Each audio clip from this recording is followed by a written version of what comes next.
Hello বন্ধুরা, তো অনুরাগের ছয় আমরা আজকের পর্বটি দেখতে পারবো।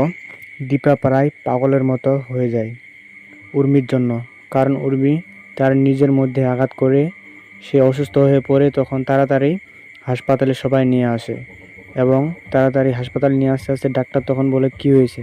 তখন সব কিছু দীপা খুলে বলে এবং ডাক্তার তাকে ভিতরে ঢুকিয়ে নেয় এবং দীপা এদিকে ঠাকুরের কাছে প্রার্থনা করতে থাকে যে উর্মিকে যেন তাড়াতাড়ি সুস্থ করে দেয় ঠাকুর। অন্যদিকে দেখা যায় যে লাবণ্য সে ওর মায়ের জন্য কান্না করতে ধরছে এবং ডাক্তার এক্ষুনি কতক্ষণ পরে এসে বলে যে অনেক ব্লাড লাগবে রোগীর জন্য।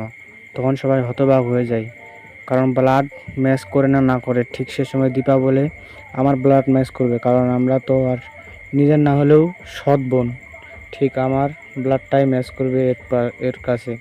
তো এর পরের পর্বে কী হতে চলেছে, দীপা কি ব্লাড দিল কি দিল না, এটা দেখার জন্য আমাদের চ্যানেলটি অবশ্যই সাবস্ক্রাইব করে পাশে থাকবেন। তো ভিডিওটি ভালো লাগলে লাইক কমেন্ট ও শেয়ার করে দিবেন।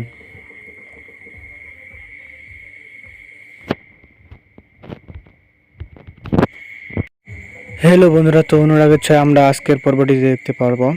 দীপা প্রায় পাগলের মতো হয়ে যায় উর্মির জন্য, কারণ উর্মি তার নিজের মধ্যে আঘাত করে সে অসুস্থ হয়ে পড়ে। তখন তাড়াতাড়ি হাসপাতালে সবাই নিয়ে আসে এবং তাড়াতাড়ি হাসপাতালে নিয়ে আসতে আসতে ডাক্তার তখন বলে কি হয়েছে।